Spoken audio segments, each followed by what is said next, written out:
All right. Hi. This is my week 2 assignment. I opted for the presentation, so I'll go ahead and get started. So first and most importantly, I think we need to take a little bit of time to define criminology based off of my understanding. So criminology is the study of crime, criminal behavior, and the societal responses to crime, in my opinion. And it's the field that draws from sociological, psychological, law, and even biology to get like the best understanding possible of criminal behavior and what the causes are of it. The functioning of criminal justice systems and the impacts of crime on individuals and communities, it goes along with it as well. So, criminology primarily focuses on understanding what constitutes a crime, the societal norms that define crime, and how behaviors and actions that violate societal rules is perceived and then therefore punished. Theories of crime. I'd say that criminologists propose various theories to explain why exactly individuals or groups engage in criminal behavior. These theories might consider factors like social, economic, psychological, or biological influences, and some well-known theories include social learning theory, strain theory, and so much more.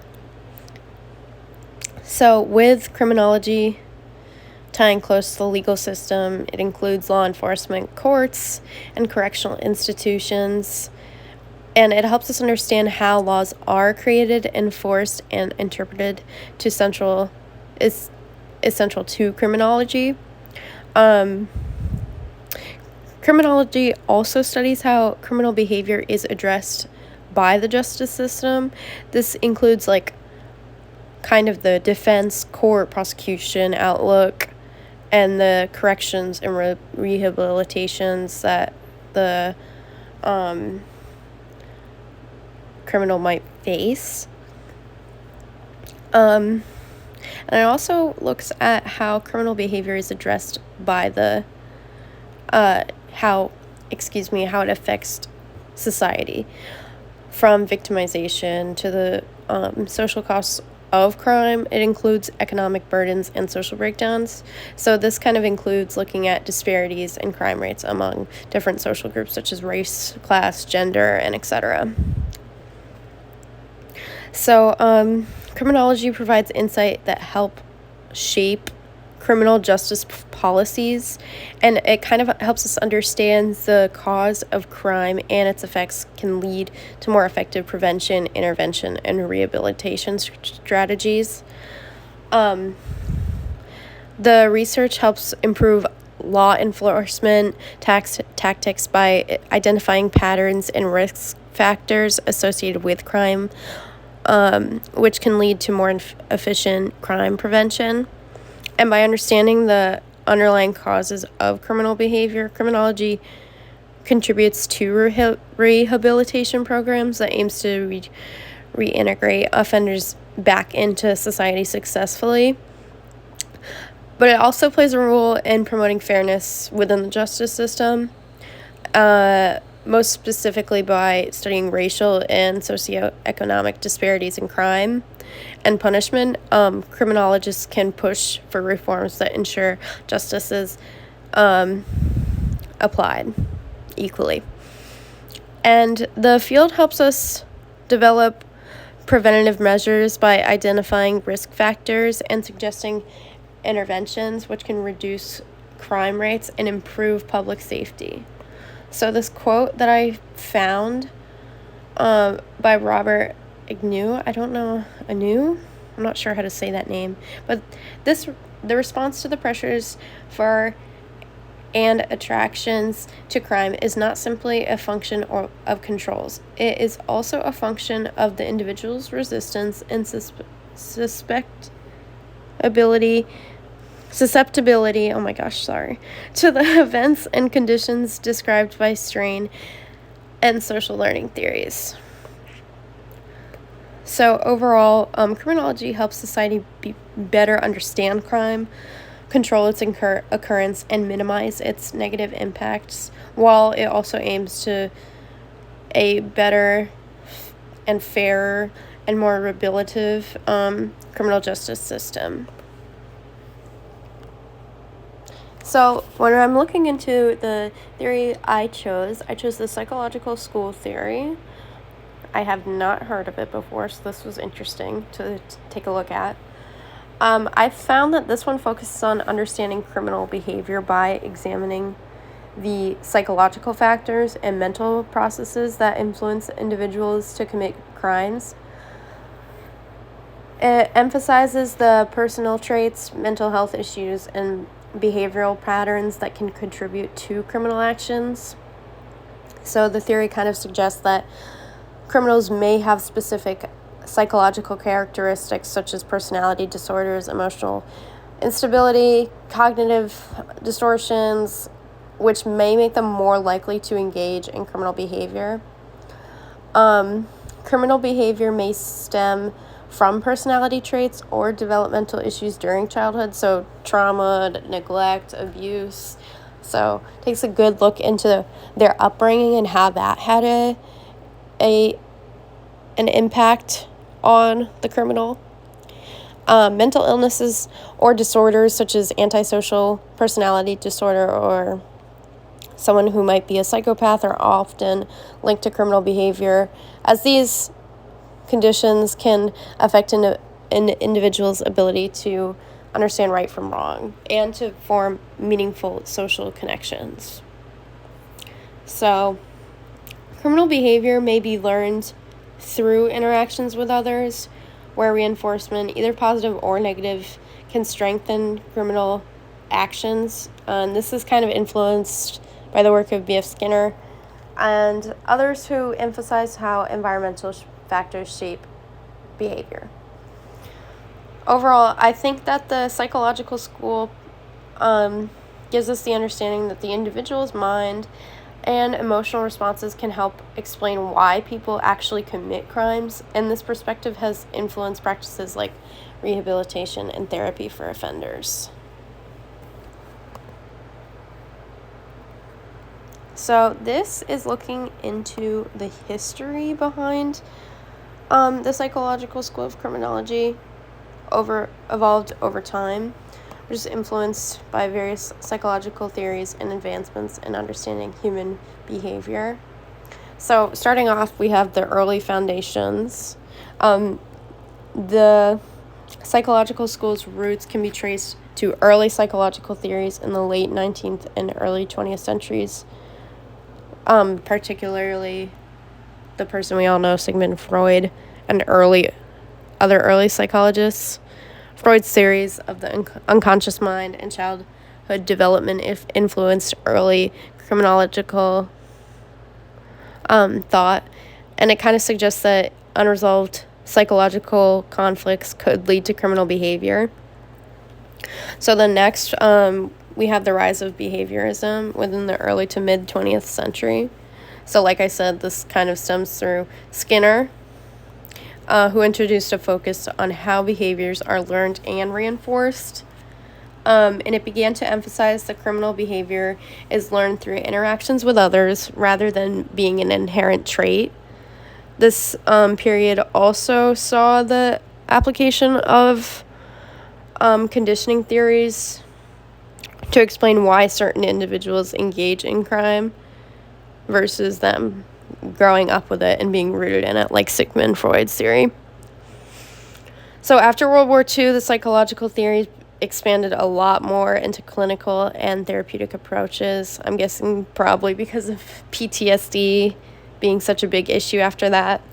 So concepts such as personality disorders, psychopathy, and antisocial behavior came to the forefront, And it was proposed that individuals might have innate personality traits or impulsivity or low empathy that can predispose them to crime.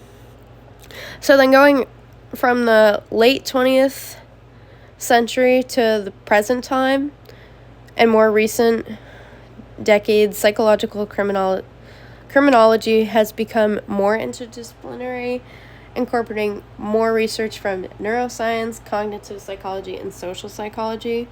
And then the modern perspectives focus on how cognitive distortions, emotion regulation, and neurobiological factors may influence criminal behavior. And there's a stronger emphasis on rehabilitation and mental health treatment for offenders because now mental health is more prominent than ever. So then I say, to answer how there's a general view of crime and criminal behavior, I'd say that psychological school views crime as primarily a result of individual psychological factors. So mental health issues, personality disorders, trauma, all that stuff that I mentioned can contribute to a person's likelihood to engage in a type of criminal behavior. And then within the early psychological theories, especially in behaviorism, I feel that it's proposed that criminal behavior is learned through interaction and reinforced through rewards or punishment. So kind of going into social learning theory, which we'll talk about in just a few minutes. The psychological school emphasizes that not everyone who experiences hardship or negative environments will commit crimes. So just because you grow up with trauma or abuse, that doesn't mean that you're going to be a criminal. That just means that there's a higher likelihood that you might be, but it's not guaranteed for everyone.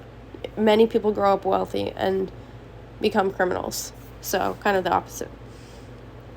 And then the perspective generally views crime as something that can be understood and treated through psychological methods. Offenders are often seen as needing therapeutic interventions rather than just punishment, because with their mental health not being the greatest, obviously, and they're not going to do well just sitting in jail or in isolation. But the psychological school views crime as a complex interaction of mental health, personality traits, and learned behaviors, and environmental factors, which has a focus on understanding and treating the individual to reduce criminal behavior. So I'd say that some pros for this theory is that it emphasizes understanding how mental health and personality can contribute to the reason of the crime being committed. And it also encourages therapy, treatment, and rehabilitation, bringing them back into society in a positive way. And then it takes a holistic approach, which is definitely a benefit, which helps provide a comprehensive understanding of criminal behavior. But I do think that there are a few cons to this. One being it may neglect the role of social, environmental, structural factors in influencing criminal behavior. There's a lot of limited generalization. So I think that psychological explanations may not apply universally to everyone. Like when we were talking about how if you grow up poor or if you grow up abused or have some sort of trauma, it doesn't mean that most people are going to commit a crime if that happens. And then the rehabilitation based on psychological treatment requires a ton of resources and time, because that is very difficult to get by. And then another con that I don't have listed here is that it's very difficult to integrate people back into society after they commit a crime, because of all the limitations with finding jobs or social limitations. And they need that sense of focus and that sense of connection with others if they are able to achieve it through therapy. And I do think it's very difficult to get back into society as if everything's normal, because this world doesn't allow you to do so. So moving on to social learning theory, as I mentioned a couple slides back. So I chose to focus on social learning theory because I actually have learned about it before in some of the psychology classes I've taken here. So we all know Albert Bandura and how he emphasizes how criminal behavior is learned through social interactions, particularly by observing and imitating others. The criminal behavior is learned through interactions with others in a social environment. People learn criminal behavior in the same way that they learn other behaviors, by observing, modeling, and receiving enforcement. Criminal behavior is learned through communication with others, and people become more likely to commit crimes if they are exposed to others who engage in criminal activities and share favorable attitudes towards crime. And then when behaviors are reinforced through reward or avoiding punishment, actually, they're more likely to repeat it. And if they see that someone benefits from the criminal behavior, they may imitate those kinds of actions. And then the theory also incorporates cognitive factors such as how individuals justify their behavior. Offenders may develop rationalizations or beliefs that make their actions seem acceptable. It's a process called neutralization. So I believe that this matters because social learning theory shifts the focus from inherent traits to the influence of social environment in shaping criminal behavior. Not all crimes are learned at home. Children can learn about abuse or anything like that in school or other environments where they might be seeing things repetitively. And it suggests that criminals are not biologically or mentally inherent, but learned through social interactions, as I just stated. But this helps recognize that criminal behavior is learned, and that this kind of opens the door to interventions aimed at changing a person's social environment. So when we provide mentorship, influence of peers or family, and community support, I think that should definitely have a better impact on changing these learned behaviors. This theory is very central to understanding how people might become criminals, and also provides practical insights into reducing crime through changing social interactions and environments. So I'm from Connecticut, and I was able to take a look at one of the policies that comes from here. And I have heard of the Second Chance Society before, and I think it's really, really interesting, especially now that I was able to learn more about it. But this focuses on criminal justice reform, and it's related to sentencing and rehabilitation, and the program was introduced in 2015 under Governor Malloy's administration. So it aims to reduce incarceration rates while increasing opportunities for rehabilitation and successful reentry into society for individuals who have committed nonviolent offenses.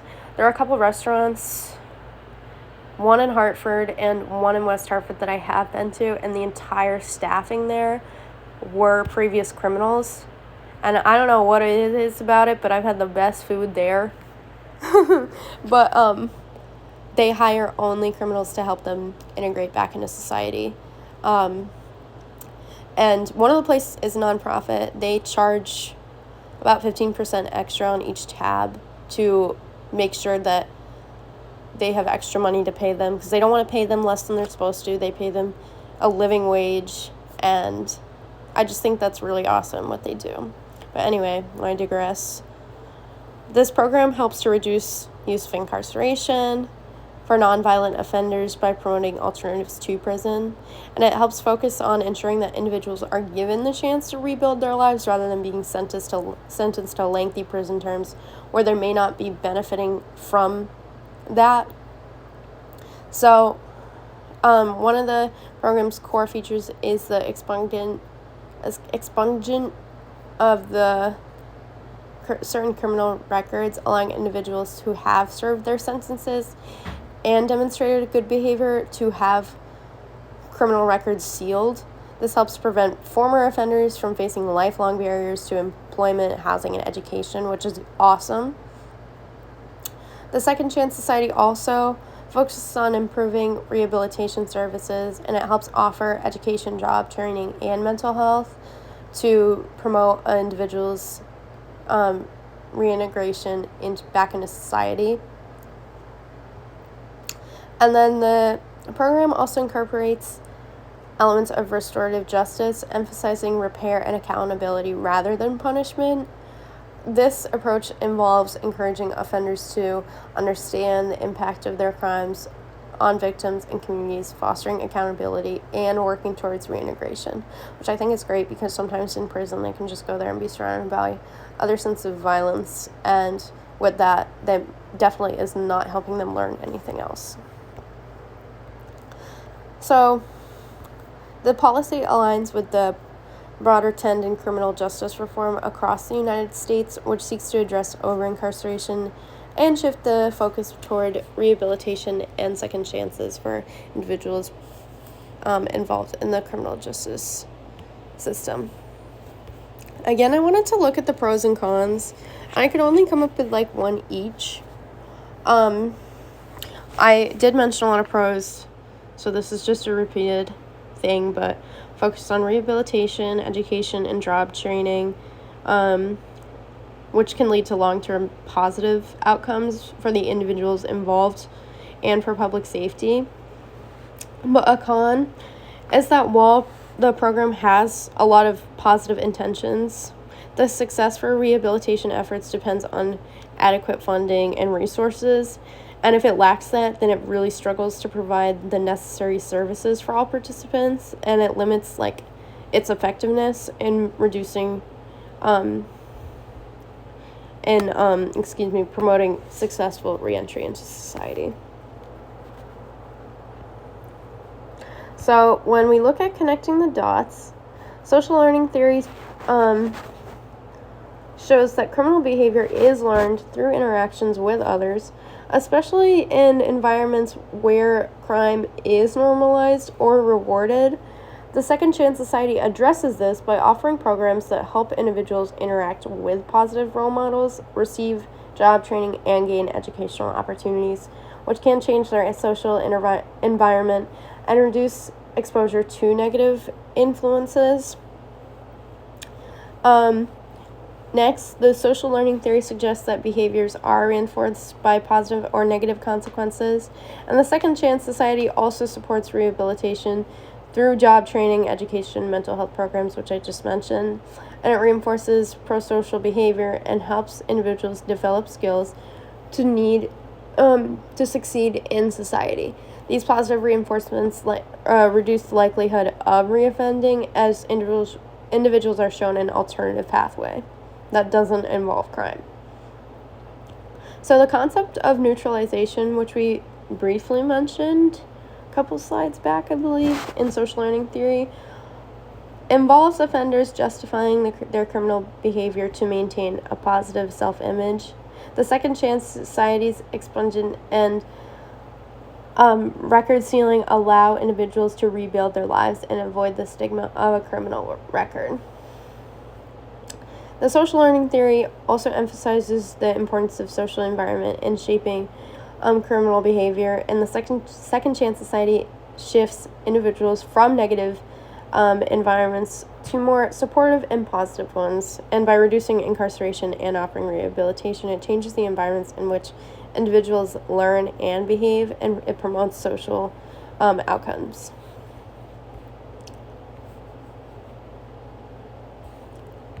So as a personal reflection, I just wanted to take a little bit more time to connect all these, because as I have been reading this week, I noticed that a lot of it overlaps with each other, so it's just important to hang on to each detail from each week, because I know it's going to add up to week 6. The Second Chance Society program in Connecticut represents an important step towards a more rehabilitative approach to criminal justice, and focusing on reducing focuses on, supporting reintegration.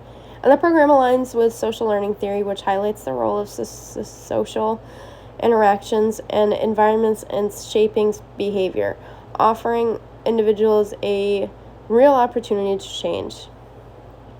Lastly, that connects with Psychological School of Criminology, which emphasizes the importance of individual traits in mental health and criminal behavior, demonstrating how rehabilitation can address underlying psychological factors to promote long-term success. So concluding up, I think that the significance of social learning theory in this context lies in focus of the role of the environment and social interactions in shaping behavior. And the Second Chance Society promotes a more rehabilitative approach to the criminal justice system. And lastly, through initiatives like job training, education, and getting rid of criminal records, it'll help individuals transition back into society and help rebuild their lives. Sorry, I forgot to switch the slide on my phone. I just kept talking. So, excuse me for that, but it all connects with each other. These are my citations. Thanks for listening.